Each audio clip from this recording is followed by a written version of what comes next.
Alors bonjour à tous. Aujourd'hui, nous continuons notre parcours de la Bible à la lumière de la tradition de l'Église et nous en sommes rendus au chapitre 29 de la Genèse, des versets 1 à 30. Donc il sera question de Rachel et de Léa. Comme toujours, avant de démarrer, nous remercions les éditions Mediapol qui nous ont permis d'utiliser leurs ouvrages afin de pouvoir constituer ces vidéos.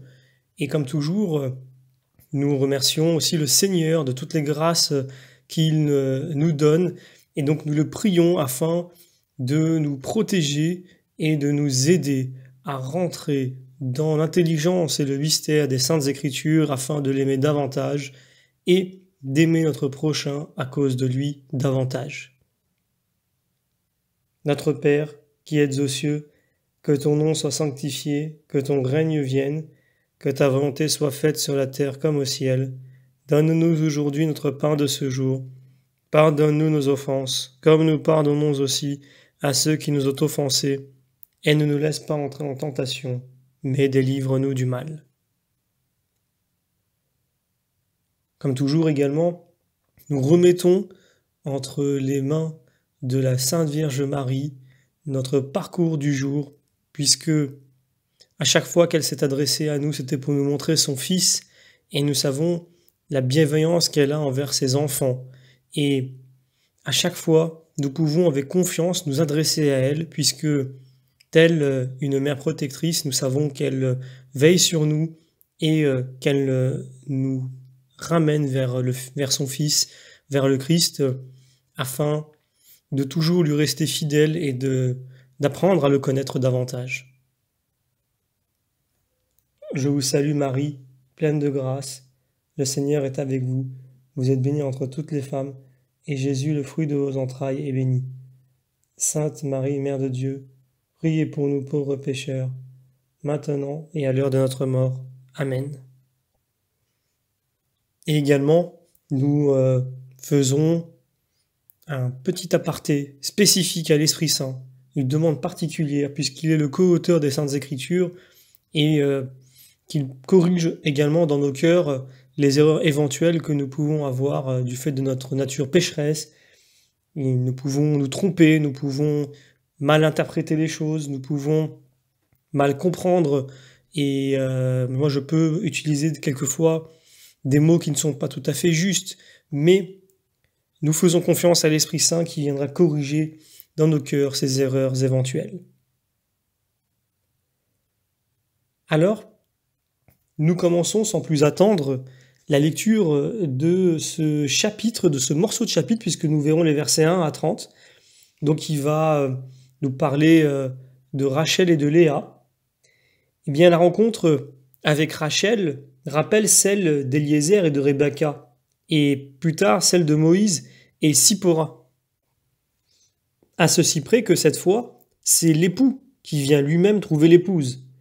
Et donc, les parallèles déjà donnés pour Genèse 24, notamment Matthieu 22, 1 à 3, ou Jean 4, 5, 10, ou Apocalypse 22, 17, conviendraient donc ici encore. Rupert rappelle admirablement le sens messianique de ce chapitre 29. Et avant de lire le commentaire de Rupert, je vais relire pour vous rafraîchir la mémoire ce passage entre Moïse et Sipora, Exode chapitre 2. Moïse s'enfuit de la présence de Pharaon et séjourna dans le pays de Madian. Il s'assit près d'un puits. Or un prêtre de Madian avait 7 filles qui vinrent puiser de l'eau et remplir les canaux pour abreuver les brebis de leur père. Mais des pasteurs survinrent et les repoussèrent. Moïse se leva, prit la défense des jeunes filles et abreuva leurs troupeaux. Quand elles revinrent chez Réuel, leur père, il leur dit « Pourquoi revenez-vous si tôt aujourd'hui ?» Elles répondirent « Un homme, un Égyptien, nous a délivrés des pasteurs et il a même puisé l'eau pour nous, et il a fait boire les brebis. »« Où est-il » demanda Réuel à ses filles. « Pourquoi avez-vous laissé partir cet homme ? Appelez-le et qu'il mange le pain. » Moïse consentit à demeurer avec lui, et Réuel lui donna sa fille Sipora. Elle lui enfanta un fils qu'il appela Gerzom, disant « Je suis un hôte en terre étrangère. » Alors, prenons maintenant donc ce commentaire de Rupert de Dutz, qui nous donne vraiment le sens messianique de ce chapitre 29 que nous allons commencer à lire par la suite. La lettre du récit est simple, mais dans sa simplicité, elle offre certainement de quoi méditer. Car ce ne peut être que par dessein divin que le fils magnanime des grands patriarches servit comme pasteur de troupeaux pour prix de ses épouses, et que son salaire fut changé tant de fois. Alors que lui-même était sous la garde de Dieu qui lui avait dit « Je serai ton gardien partout où tu iras » Genèse 28. Non, ce n'est pas si simple. Des yeux de la foi, il nous faut contempler en ce miroir l'image radieuse du soleil d'en haut, c'est-à-dire la belle et vraie ressemblance du Fils de Dieu, et aussi la règle imitable, analogiquement, pour chacun de ses ministres. Ésaü étant donc réprouvé, voici que Jacob, élu et sacré par la bénédiction paternelle, part comme en pèlerinage pour prendre femme sur l'ordre de son père. C'est la figure de l'élu, entre tous, le Dieu et homme Jésus-Christ, béni pour l'éternité, et qui part en envoyé de Dieu dans l'exil de ce monde afin de s'unir l'Église. Quelle fut la servitude que le Christ, Fils de Dieu, accepta? Voici ce qu'en dit l'apôtre. Le Christ Jésus, puisqu'il était Dieu par nature, ne considérait pas l'égalité avec Dieu comme un butin à conquérir. Au contraire, il s'en vida, prenant la forme d'esclave, devenu semblable aux hommes et trouvé en tout comme un homme. Il s'humilia lui-même, se fit obéissant jusqu'à la mort et la mort de la croix. N'était-ce pas servir que de faire pénitence, d'être baptisé du baptême de pénitence pour les péchés du monde afin de les jeter, comme dit le prophète, dans les profondeurs de la mer, et enfin, de monter sur la croix en portant la charge des esclaves, c'est-à-dire les péchés du monde. Voilà donc le commentaire de Rupert de Dutz, et sans plus attendre, nous allons lire les 10 premiers versets de Genèse chapitre 29. Jacob se mit en route et arriva au pays des fils d'Orient. Il regarda et voici, il y avait un puits dans la campagne et 3 troupeaux de brebis étaient couchés auprès, car c'était à ce puits qu'on abreuvait les troupeaux. Et la pierre était grande sur l'orifice du puits. Tous les troupeaux se rassemblaient là, on roulait la pierre du dessus, la bouche du puits. On abreuvait les bêtes, puis on remettait la pierre à sa place sur la bouche du puits. Jacob dit aux bergers, « Mes frères, d'où êtes-vous » Ils répondirent, « Nous, de Haran. » Il leur dit, « Connaissez-vous Laban, fils de Nahor » Et ils dirent, « Nous le connaissons. » Il leur dit, « Tout va-t-il bien pour lui » Ils répondirent, « Très bien. Et voici Rachel sa fille, qui vient avec ses brebis. » Il dit, « Il fait encore grand jour. Ce n'est pas le moment de rassembler les troupeaux. Abreuvez les brebis, puis allez au pâturage. » Ils répondirent, « Nous ne le pouvons pas jusqu'à ce que les troupeaux soient tous rassemblés.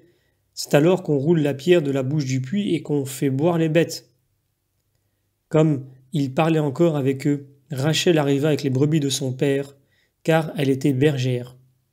Dès que Jacob vit Rachel, fille de Laban, le frère de sa mère, et le troupeau de Laban, le frère de sa mère, il s'approcha, roula la pierre du dessus la bouche du puits, et fit boire les brebis de Laban, frère de sa mère. Alors, toujours ce puits, que l'on retrouve régulièrement, on le voit dans les Saintes Écritures, et au verset 9, la pierre que Jacob fait rouler à l'arrivée de Rachel rappelle la pierre du tombeau, que les saintes femmes trouveront aussi roulée au matin de Pâques, afin que désormais les eaux vives annoncées par Jésus, pour après sa résurrection, puissent nous abreuver. Et donc nous pouvons rappeler, comme je l'ai fait tout à l'heure, faire ce parallèle avec Exode chapitre 2, dont le parallélisme souligne à quel point Moïse sera le continuateur spirituel des patriarches. Et donc je continue maintenant, je vais lire jusqu'au verset 20. Et Jacob baisa Rachel, éleva la voix et pleura. Il lui apprit qu'il était frère de son père et qu'il était le fils de Rebecca. Et elle courut l'annoncer à son père. Quand Laban entendit la nouvelle et que Jacob, le fils de sa sœur, était là, il accourut à sa rencontre, l'embrassa et le baisa. Il le fit entrer dans sa maison et Jacob lui raconta tout ce qui était arrivé. Laban lui dit, « Tu n'es rien d'autre que mes os et ma chair. » Et Jacob demeura 1 mois chez Laban. Laban dit à Jacob, « Me serviras-tu pour rien parce que tu es mon frère? Fixe ton salaire. » Or Laban avait 2 filles. L'aînée s'appelait Léa et la seconde Rachel. Les yeux de Léa étaient faibles, tandis que Rachel avait beau port et beau visage. Jacob aimait Rachel et il dit, « Je te servirai 7 ans pour ta fille cadette. » Et Laban dit, « Bon, plutôt te la donner à toi qu'à tout autre. Reste chez moi. » Jacob servit pour Rachel 7 ans, qui furent à ses yeux comme quelques jours, tant il l'aimait. Alors, la Bible, qui parle si crûment des débordements de l'impureté, est merveilleusement pudique lorsqu'il s'agit de l'amour naissant, que ce soit d'Isaac et Rebecca et plus tard de Ruth, et présentement de Jacob pour Rachel. Dès la première rencontre, la seule petite incise, car elle était bergère, verset 9, nous met d'emblée dans le ton du Cantique des Cantiques. Et 7 années de service lui seront quelques jours tant il l'aimait, parce qu'il l'aimait. Une de ces phrases immortelles où la plus grande simplicité épouse la plus grande humanité. Que de difficultés familiales ou sociales seraient surmontées si l'on aimait. Et donc je vais lire quelques textes parallèles, notamment Osée chapitre 12. « Et Jacob s'enfuit dans les plaines d'Aram, Israël servit pour obtenir l'épouse. Pour l'épouse, il devint pasteur. » Et donc Cantique chapitre 2. « Voix de mon bien-aimé, voici il vient. Il s'élance par les montagnes, bondit par les collines. Mon bien-aimé ressemble à une gazelle ou au faon des biches. Le voici, il se tient derrière notre mur, il regarde par les fenêtres, il guette par les treillis. Mon bien-aimé m'appelle, il dit « Lève-toi, mon ami, ma belle, viens. Car voici, l'hiver est passé, la pluie a disparu, s'en est allée, les fleurs se montrent sur la terre. Le temps des chansons est venu, la voix de la tourterelle s'est fait entendre sur notre terre. Le figuier gonfle ses premières figues, et les fleurs de vigne donnent le parfum. Lève-toi, mon ami, ma belle, viens. Ma colombe, dans les trous de la pierre, dans le secret de la falaise, montre-moi ton visage, fais-moi entendre ta voix, ta douce voix, ton beau visage. » Alors, on revient désormais sur Genèse chapitre 29. Au verset 14, nous lisons « Mes os et ma chair ». Alors c'est un souvenir évidemment de Genèse chapitre 2, en reconnaissance d'une parenté que la vocation surnaturelle d'Abraham n'a pas abolie. Ensuite, les versets 16 à 17, où il est écrit « Or Laban avait 2 filles. Rupert de Dutz dit ceci. Il y a 2 vies, l'active et la contemplative, et que l'on puisse par la vie active parvenir à la contemplation. L'exemple de Jacob le montre. Jacob vint au puits, il vit la belle Rachel et l'aima aussitôt. C'est ce qui arrive quand un homme triomphe de ses vices, se consacre à l'étude de l'écriture, il découvre la beauté et la délectation de la vie contemplative et veut aussitôt l'embrasser. Il désire cette meilleure part qui ne sera pas ôtée, qui consiste à s'asseoir aux pieds du Seigneur et à écouter ses paroles sans en être jamais lassé, suivant le conseil de celui qui a dit « Prenez le temps de voir que je suis Dieu ». L'autre vie est la première dans le temps. Elle s'occupe de beaucoup de choses car elle s'exerce en 6 œuvres de miséricorde que Matthieu énumère ainsi. « J'avais faim et m'avait donné à manger, j'avais soif et vous m'avez donné à boire, j'étais étranger et m'avez accueilli, nu et vous m'avez couvert, malade et vous m'avez visité, en prison et vous êtes venu me voir. » Le prophète atteste qu'en s'exerçant à ces œuvres de la vie active, on peut arriver à la vie contemplative et que tel est l'ordre habituel, car il dit « Il est bon pour l'homme de porter le joug depuis sa jeunesse », ce qui signifie « Quand tu seras enrichi par les gains de la vie active, tu pourras te reposer dans la retraite de la vie contemplative sans avoir peur d'être à court. » Cette vie active est bien figurée par Lia. Elle est féconde, mais elle ne voit pas loin. D'une part, elle a souci de beaucoup de choses, d'autre part, ses yeux infirmes ne peuvent contempler les choses spirituelles. Rachel, au contraire, belle mais stérile, représente la vie contemplative qui, s'appliquant à l'unique nécessaire, voit plus loin mais n'enfante pas. Quand donc quelqu'un se hâte vers les sommets de la contemplation et prétend obtenir Rachel en brûlant les étapes, on fera bien parfois de l'engager dans les noces de Lia et qu'il soit tiraillé par les actions laborieuses d'un service absorbant. Et s'il n'est pas content, l'Écriture lui dit « Chez nous, ce n'est pas la coutume que la cadette soit donnée en mariage avant l'aîné. Accomplis 7 jours de ses premières noces et tu obtiendras aussi Rachel. » Dieu lui-même a travaillé 6 jours avant d'en se reposer le 7e. Il faut donc t'exercer aux 6 œuvres de miséricorde que nous avons dites, et après cela seulement, tu auras le droit de te reposer dans la vie contemplative. Mais, nous dit Genèse chapitre 29, le Seigneur, voyant que Lia était méprisée, la rendit féconde tandis que sa sœur demeurait stérile. Il est écrit en effet qu'ayant enfin obtenu l'union qu'il désirait, Jacob préféra la seconde épouse à la première. On ne peut l'en blâmer, car Rachel lui était due en droit, alors que Lia avait été introduite auprès de lui par fraude. Et remarquons bien que le Seigneur, voyant Lia méprisée, lui manifesta sa miséricorde non pas en la rendant jolie, mais en la rendant féconde, tandis que sa sœur demeurait stérile. La vie active, en effet, ne verra jamais grand-chose, mais elle se sauvera par ses fils, dit l'apôtre, c'est-à-dire par les œuvres de miséricorde. C'est ce que proclamera le roi quand il siégera sur son trône de majesté au dernier jour. Venez les bénis de mon Père, recevez le royaume qui vous est préparé depuis l'origine du monde. Car j'ai eu faim et vous m'avez donné à manger, et tout ce que vous avez fait à l'un de mes petits, c'est à moi que vous l'avez fait. Voilà ce très beau commentaire donc de Rupert de Dutz. Et là nous passons, je reviens sur le verset 18, je vais le relire. Jacob aimait Rachel et il dit « Je te servirai 7 ans pour ta fille cadette ». Alors, saint Jean Chrysostome commente ce passage de la façon suivante. « Je te servirai 7 ans pour Rachel, ta plus jeune fille, car dès qu'il la vit à la fontaine, il l'aima. Et vois quelle magnanimité, il fixe lui-même son temps. Jacob servit pour Rachel 7 ans qui lui parurent quelques jours, tant il l'aimait. Car un homme blessé par l'amour ne voit pas les difficultés, mais porte légèrement la peine et les périls. Saint Paul, embrasé de l'amour de Dieu, s'écriait « Qui nous séparera de l'amour du Christ ?» La tribulation, l'angoisse, la persécution, la faim, la nudité, les périls, le glaive.